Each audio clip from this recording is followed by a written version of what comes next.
बंगाल में तो अकेली है, मैं ही हूँ बोलते हैं, और दूसरा कोई है ही नहीं, ना पार्टी में, ना सरकार में, ना किसी की बात सुनते हैं। दिल्ली में उनको लग रहा है कि अभी समय लगेगा, और राष्ट्रीय स्तर पर कोई नेता मोदी जी के बराबर नहीं है, बहुत बने हैं सब, तो उस जगह को पूरा करने के लिए ममता बनर्जी आए हैं। लेकिन जो पार्टियों को लेकर 19 में उन्होंने एक अभियान छेड़ा था, मोदी हटाओ देश बचाओ, तो उसका परिणाम सबके सामने है। फिर एक बार वही परिस्थिति आ रही है, कुछ पार्टियों की प्रतिनिधि आज पार्लियामेंट तक पहुंच नहीं पाए, कुछ नेता खुद भी नहीं पहुंच पाए जो गए थे हमारे कोलकाता में। तो इसलिए मोदी जी का साथ अगर प्रतिस्पर्धा करना है तो विकास के माध्यम से करना चाहिए। इस अतिमारी के समय देश को जैसा नेतृत्व दे रहे हैं प्रधानमंत्री जी, और दुनिया में जिस प्रकार देश का और उनका खुद का कद इतना ऊंचा हो गया है, इससे समाज और देश भरोसा रखता है मोदी जी के ऊपर। देश सुरक्षित हाथों में है, अगर उनसे लड़ाई करना है तो काम करके दिखाना पड़ेगा। यहाँ पर जो उन्होंने ये कहा, मैं कुछ भी नहीं हूँ, मैं एक साधारण इंसान हूँ, स्ट्रीट से आई हूँ, और बीजेपी को हराने के लिए एकजुट होने की सबको एक साथ जरूरत है, क्या कहना नहीं, ये ठीक है, कोई सरकार के खिलाफ विपक्ष एक होना चाहिए, पार्लियामेंट भी हो गए, बंद कर रहे हैं पार्लियामेंट, लेकिन हमारा कहना है कि कोई कॉन्स्ट्रक्टिव चर्चा हो, देश के हित में हो, विकास की बात हो। आप बिना मतलब का इशू उठा करके पार्लियामेंट को बाधित करेंगे, ये इसलिए लोगों ने आपको नहीं चुना है कि सरकार को काम के रोकेंगे और खुद भी कुछ नहीं करेंगे। काम करके दिखाना चाहिए, और जनता जागरूक है, वो चयन करेंगे कौन सही है, कोई गलत है।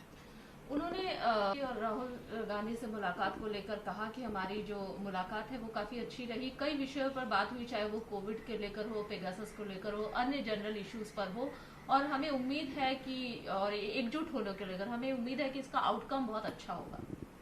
ठीक है, शुक्रिया है उनको। ममता बनर्जी इसके पहले भी सोनिया जी से कई बार मिल चुकी है, राहुल जी से मिल चुकी है, अब कांग्रेस का ही ठिकाना नहीं है, उनको क्या मदद करेंगे। उनकी इच्छा है कि देश के और एक दो राज्यों में किसी ना किसी पार्टी के साथ तालमेल करके एक आध सीट निकाल करके अपने पार्टी को राष्ट्रीय पार्टी बनाएंगे। कहीं शरद पवार जी से मिलते हैं, राहुल गांधी से मिलते हैं, या तो फिर अखिलेश यादव से मिलते हैं कि उनको एक एमएलए एमपी मिल जाए, लेकिन जो अपना प्रतिनिधि को जिता कर नहीं ला सकते हैं, वो ममता बनर्जी का पार्टी को कैसे जिताएंगे। पेगल ने कहा कि आखिरकार सरकार इस पर जवाब क्यों नहीं दे रही है, अगर सरकार नहीं जवाब देगी तो जनता कैसे जानेगी, पॉलिसी डिसीजन और ये सारी चीजें अगर पार्लियामेंट में नहीं होंगी तो क्या टी स्टॉल में होंगी। पार्लियामेंट में भी चर्चा करने के लिए तैयार है हमारे संसदीय मंत्री माननीय प्रहलाद जी और माननीय मेघवाल जी, राज्यसभा के माननीय चेयरमैन, सारे नेताओं से बात कर रहे हैं। कोई तो बात भी करने के लिए तैयार नहीं, हर विषय को चर्चा करने के लिए तैयार है सरकार। स्पीकर भी कई बार बोल चुके हैं, वो तो सुनने के लिए तैयार नहीं है। जिस प्रकार आज सीन क्रिएट हुआ, तख्ती दिखा करके, कागज फाड़ करके, खाली स्पीकर के ऊपर नहीं, हमारे मंत्रियों के ऊपर भी कागज फेंका गया है। ये कौन सा तरीका है, ये कोई संसदीय परंपरा थोड़ी ना है। जबरदस्ती रोकने का प्रयास हो रहा है, और इससे किसको फायदा हो रहा है। 2 सप्ताह से सदन नहीं चल रही है, तो करोड़ों की नुकसान हो रही है, और लोगों ने इनको चुन कर भेजा है कि लोग इस समस्या को और सदन में उठाएं, और वो उस तरफ जा ही नहीं रहे हैं, जबरदस्ती रोकने का प्रयास कर रहे हैं। सरकार हर प्रकार की चर्चा करने के लिए तैयार है, बार बार बोले हैं, और ऑल पार्टी मीटिंग में माननीय प्रधानमंत्री जी ने सबको समझाने का प्रयास किया भी है। और इसीलिए पहले ही दिन, जिस दिन नए मंत्रियों की परिचय कराने के लिए प्रधानमंत्री जी खड़े थे, उन लोगों ने तभी से बदतमीजी शुरू की है, और वो जो परंपरा रही है नए मंत्रियों को परिचय का, उसको भी पूरा करने नहीं दिया है। इससे पता चल रहा है कि वो क्या चाहते हैं। लेकिन उनका तो यहाँ पर साफ तौर हो ही नहीं पा रही है पार्लियामेंट में, तो क्या टी स्टॉल में ये सारी डिस्कशन होंगे। नहीं, वो बात करें तो अपने जगह में बैठ करके, स्पीकर महोदय आते वो जाके घेर लेते हैं, और ऐसा गाना बजाना, ऐसा आवाज नाचना गाना करते हैं जो शोभा नहीं देता संसदीय राजनीति में।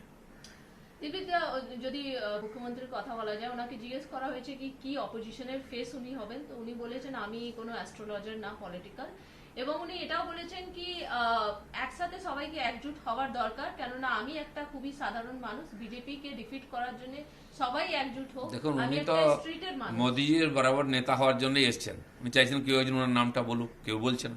গতবারে উনি সবাইকে কলকাতায় ডেকে মাছ ভাত খাইয়েছিলেন 19 সালের নির্বাচনের আগে, আর ওখান থেকে ফিরে এসে সেখানে সবাই দিদি দিদি বললেন, এখানে বলছে আমার এখানে আমিই নেতা, কে মানে কাকে। সেজন্য আজকে নরেন্দ্র মোদীর সঙ্গে কম্পিটিশন করার মতো কোনো নেতা ভারতবর্ষে কেন, বিশ্বের মধ্যেও নেই। সবচেয়ে বেশি আর তার প্রতিষ্ঠা আর প্রতিপত্তি আর পপুলারিটি আছে। কিন্তু যদি মোদীর সঙ্গে লড়তে হয় তাহলে উন্নয়ন করে লড়তে হয়, কাজ করে লড়তে হবে। এমনি এমনি সারা দুনিয়া তাকে সম্মান দিচ্ছে না। এই অতিমারির সময়ও দেশকে যেভাবে উনি নেতৃত্ব দিচ্ছেন, দেশের লোক খুশি। যারা খুশি হচ্ছেন না কারণ তাদের আজকে পার্টির অস্তিত্ব সংকটে পড়ে গেছে। তাই এই যে ফ্রন্ট তৈরি করা হচ্ছে, কাদের নিয়ে ফ্রন্ট হবে, কে নেতা হবে, কে নেতৃত্ব দেবে, কোনো ঠিক নেই। সবাই লাফালাফি করছেন, সেজন্য সবাই নিজের নিজের পার্টি নিজের রাজ্য সামলাতে ব্যস্ত আছেন। মমতা ব্যানার্জি খালি নেতা হওয়ার ইচ্ছা আছে। উনি পেগাসাসকে নিয়ে বলেছেন কি কেন গভর্নমেন্ট যে হচ্ছে পেগাসাসকে নিয়ে রিপ্লাই করছেন না, পেগাসাস কি ডিসকাশন কোথায় হবে, পলিসি ডিসকাশন? যতক্ষণ না ওনারা সিটে বসবেন, পার্লামেন্টের ডিসকাশন হবে কি করে? স্পিকার ঢোকার সঙ্গে ওনারা স্পিকারকে ঘিরে নিচ্ছেন, আলোচনা করার সুযোগটা কোথায় আছে? কোনো আলোচনাই হচ্ছে না, ওনারাই আলোচনা করতে দিচ্ছেন না। স্পিকার বারবার বলেছে আপনি আপনার আসনে বসুন, আপনি প্রশ্ন করুন, সরকার সমস্ত উত্তর দিতে প্রস্তুত আছে, কিন্তু ওনারা সেদিকে যেতে চাইছেন না। ওনার বলার মানে কি এইসব ডিসকাশন কি চায়ের স্টলে হবে? তা ওখানেই তো হওয়ার কথা। ওনাদের পার্টি চায়ের স্টল থেকে চলে, ওনাদের পার্টি কালীঘাট থেকে চলে, বাড়ি বাড়িতে অফিস। আমাদের পার্টিও বাড়ি বাড়িতে চলে না, পার্টির অফিস আছে। আর সংসদীয় গণতন্ত্রে তার জায়গা আছে, সংসদের রীতিনীতি আছে, সংসদে সমস্ত কিছু সমস্যা আলোচনা হয়। ওনাদের কাছে না তো প্রশ্ন আছে, না তো উত্তর আছে, না তো কোনো ইস্যু আছে। তাই সরকারের কাজে বাধা দেওয়াটা একমাত্র উদ্দেশ্য হয়েছে। মোদিজির উন্নয়নে ওরা ভীত হয়ে গিয়ে মোদিজিকে আটকাবার চেষ্টা করছেন। গত নির্বাচনে এই সমস্ত পার্টিগুলো হেরেছে, সবার সিট কমেছে, মোদিজি শক্তিশালী হয়েছেন, বিজেপি শক্তিশালী হয়েছে, এনডিএ শক্তিশালী হয়েছে। তো নির্বাচনে বা রাজনীতিতে তারা হারাতে পারছেন না মোদিকে, গায়ের জোরে। लेटेस्ट खबरें पाने के लिए कल्याण टुडे चैनल को सब्सक्राइब करें और नोटिफिकेशन पाने के लिए बेल आइकॉन बजाएं।